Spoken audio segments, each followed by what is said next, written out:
Hey guys, welcome back to The Bants. As always, I am your host, The Bants, and it's the middle of the week, so it's time for our second What's Happening in Fashion this week. So let's just get started.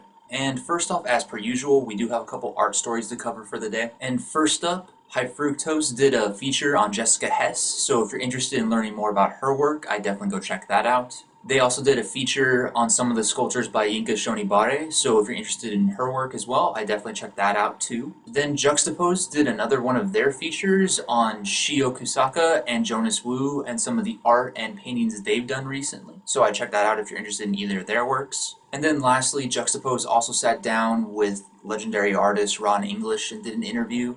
And if you happen to be in LA in the next couple of days, his exhibit is still going on, so if you have time, I definitely check that out as well too. Alright, and then moving on into fashion, Elliot Evan just released his newest capsule collection, and this is just absolutely incredible. The whole idea behind this collection is the use of denim, mainly selvage denim and a little bit of leather, made into these really kind of experimental, really creative pieces. And although a couple other companies have been doing this recently, most notably, obviously, Raw Research, which is the G-Star Raw Ator Thrope collaboration, this doesn't lean as much toward tech wear as it does more toward artisanal wear. And believe me when I say this, Elliot Evan just absolutely hit this one out of the fucking park. Like, just so much of the detailing on the pieces here, whether it be the actual pieces themselves, or just the way that the washes were done, or the sanding was done, or just the way that the wears have been just worn out on these pieces. I can't even tell you how much time this must have taken. And the fact that it looks so much like, Carol Christian Powell pieces, which is, fucking phenomenal to be compared to. It's just great. It's just absolutely great. I think that everybody, whether you're a fan of artisanal or denim, or just a fan of interesting fashion in general, everybody should check this out. Alright, and then going from good news to bad news, Hypebeast released their top 10 sneakers of 2017, so let's just briefly go over that list. Number 1, Virgil Abloh's Jordan sneaker from the 10 series. Well, this list is already shit. You know what, scratch it. I'm just going to go over the ones that I actually feel deserve to be on this list. So the first off is the Nike Craft Mars Yard 2.0, which I definitely think deserves to be on this list. And shout out to all those resellers out there. I just want to say, go fuck yourselves for not allowing the majority of us to be able to wear these shoes for a decent price.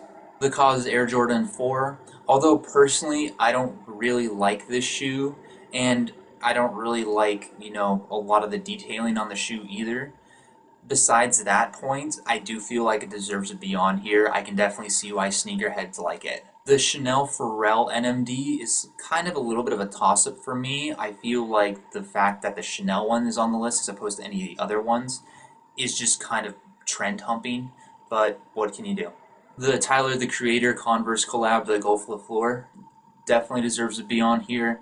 Although I do think that this kind of idea of doing kind of, the old school-esque style rebranding is a little bit overplayed this year between obviously just the presence of all the old schools, this shoe, the Ian Connor, whatever the fuck it's called thing.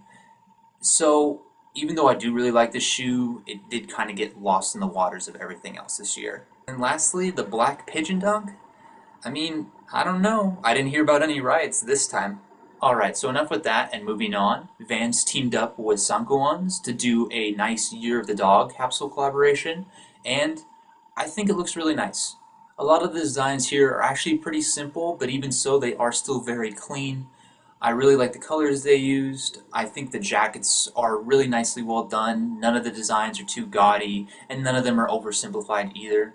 Personally, if the dog was my zodiac animal, I would probably pick this up. But, I mean, if you're just a fan of the designs in general, I don't see why you wouldn't pick it up either. Then Vetements showed off some of their pieces for their Spring-Summer 2018 collection, and yeah, obviously if you followed this channel for, anything more than a week, you'll know how much I absolutely just fucking detest Vetements and anything Demna in general. But even so, with that bias coming into mind, I do think this collection is still absolutely terrible. My reason behind this is that usually when Demna tries to do something I don't know, Vetements-y. It's usually just hyper gaudy or just ugly or stupid or just, vomit inducing. But I don't really get any of that here. Everything here, for the most part, just kind of feels really boring and maybe just done before and played out and, just really uninspired, which I know he likes to do, but there's just nothing here that's even, anything cringeworthy, in my opinion, which is very bizarre for, him actually doing this collection. So what does that mean then? Well, to me, I guess it kind of means that we're kind of seeing him run to the end of his rope. Hopefully, and once again, this is my bias playing in, but hopefully this will be the year that Vetements finally sees itself being dried up and hopefully gone forever. But we can only hope. Alright, so moving back into nicer things, Hypebeast put out a nice little retrospective of all the different well-known collabs that Colette has been fortunate to be a part of over the years. So if you are interested in just anything interesting that Colette has ever done, or maybe just some new collaborations that you've never seen before, I would definitely check this out. Very interesting stuff, and once again, I'm glad that people are still talking about Colette. Then Pressure put out their Spring-Summer 2018 lookbook, and it's not bad. Now, obviously, this is mainly just a t-shirt line, and personally, I don't think just having, a couple of t-shirts and a hat is enough to warrant a lookbook. However, let's get to the fact of the clothes themselves. So the graphics here, I personally don't think they're terrible. Do I think they're great? Absolutely not. But I think that they are different enough to not be oversaturating the market with something that's already been done before. So all I can say is that, at least somebody here is somewhat creative, and hopefully they can just kind of keep refining that into the next collection. So best of luck to you guys. Then Roaring Wild put out a new editorial lookbook, and I just really dig it. Although there's not really a lot of new pieces in this lookbook, it does once again give more eyes to the brand, which if you're not a fan of or know about Roaring Wild, I would definitely check into them. I definitely think they're going to be one of the bigger hits at least this following year, if not in the next couple of years. Very interesting pieces as per usual. Very just nice detailing overall. Definitely check it out if you enjoy kind of Japanese-inspired tech wear, contemporary wear, things along those lines. Then Rainy Planet showed off their Spring-Summer 2018 lookbook, and I have to say I really enjoyed this one as well. Even though there aren't really a lot of pieces here, and they do tend to be a little bit further away, so you can't really check them out as much as I'd like to, just from seeing kind of the silhouettes, they're very well done. I really kind of like that comfy core slouch kind of feel without being excessively baggy. And some of the designs here just look really nice and flattering overall. So once again, if you are a fan of that Japanese style kind of contemporary aesthetic, definitely check this out too. Now going back to Hypebeast lists, oh boy, here we go. They put out their top 10 brands of 2017. So let's just get this over with. So first brand, a cold wall. Actually surprising. I totally agree with this. Second brand, Alix. Also, once again, very surprising and absolutely agree with this. Maybe I'm actually wrong about this list. Number 3, Balenciaga. Nope, scratch it. I was wrong. I was definitely wrong. Number 4, Gucci. Number 5, Stone Island. And honestly, once again, I agree with this, but I also only agree with the fact that they put it on here because Drake started to wear it. And you know what? I'm actually going to just stop it there. Let's just end off on a somewhat decent brand before this list just decides to go back to shit again. Alright, now going back to the lookbooks, Neighborhood and Hoods came together for a 9th anniversary capsule collection, and this is just great. As per usual with Neighborhood, the denim here is just absolutely amazing. The tops are really nice as well. Even though I've said in the past I'm not a huge fan of, like graphics or details on sleeves for the most part, I think these ones here are actually done very well, and they're different enough to be cool. And also, I just have to say shout outs to those of you that get the reference behind All Other Trends Suck. definitely a couple points to you if you get that. So obviously it is very unfortunate that this is only going to be releasing at the Chinese hood location, but if you can get your hands on it, I definitely would. Then in some of the more interesting news of the week, Vivienne Westwood announced that she was going to be pulling her collection out of London Fashion Week, and Public School NY is also pulling their collection out of New York Fashion Week.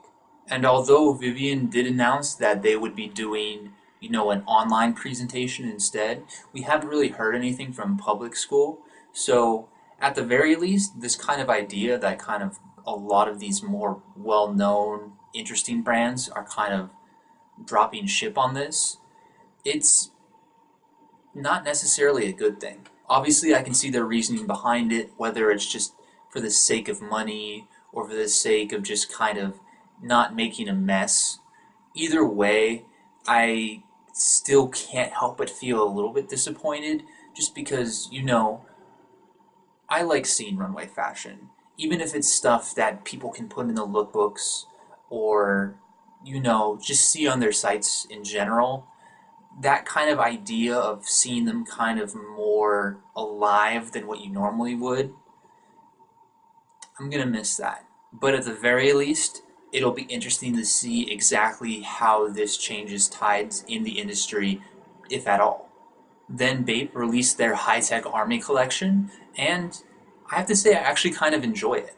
It's not by any means the biggest collection that they've ever done, not even close. But even so, kind of seeing this techwear meets streetwear graphics aesthetic on this, it's kind of refreshing. I feel like a lot of people kind of take techwear a little bit too serious in the sense that it's kind of no fun allowed in specific styles that you have to dress. And I think kind of throwing a couple, ape graphics into that, it just sounds fun to me. So if you consider yourself a Bape head or just a fan of streetwear or techwear, check this out. You might find it interesting. And lastly, Louis Vuitton put out their Spring-Summer 2018 lookbook, and I think it's actually pretty cool. Also, just want to give one more shout out to Hypebeast again for calling this streetwear when, once again, it's fucking not. Fuck off, Hypebeast. Not everything that you cover is streetwear, or has to be streetwear. But getting back to the fashion at hand, this lookbook is just very well done overall. It's very clean. It's a little bit subtle, but even so, there is a nice amount of colors and patterns in there. I think one thing that Louis Vuitton is doing here that a lot of other brands just can't do well is, do maximalism without having to just throw up glitter on it. Like, too many people are going way too gaudy, way too fast, way too hard, without any kind of knowledge of design in that aspect. And Louis Vuitton here is really just kind of playing it safe. And it works out really well. Obviously, it's going to be butt fucking expensive.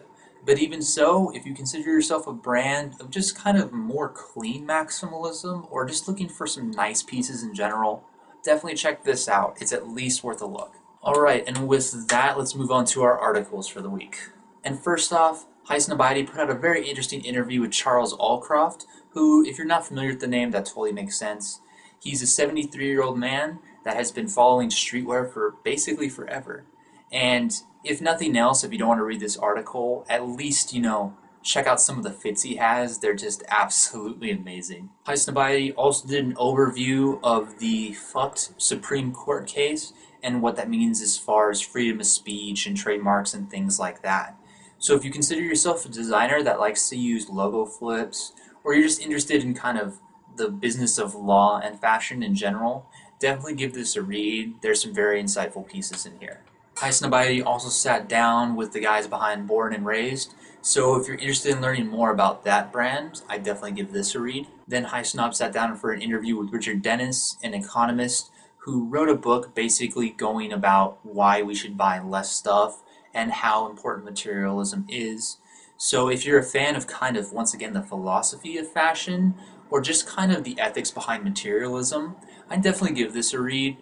Some very interesting stuff in here. Then Grailed went over the history of the Air Max 1, so if you've ever been interested in that, or just history of sneakers in general, I'd definitely give this a read. Also, personal opinion, If you have Netflix, check out the second episode of the documentary series Abstract. It talks about Tinker Hatfield, and it goes into a little bit of this history as well too. And lastly, Heddles did a very nice overview of the history of the brand, the Real McCoys.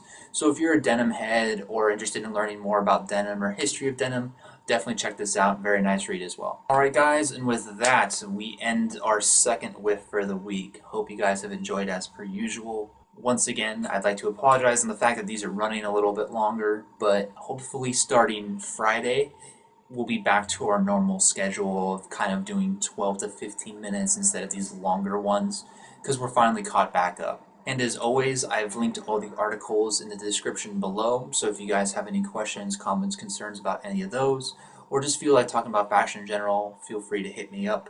And with that, I'd like to just thank you guys all once again for all the support, all the views, and, you know, I'm glad that Colette did a little bit better than usual. But with that, I hope you guys have a good couple of days, and until next time.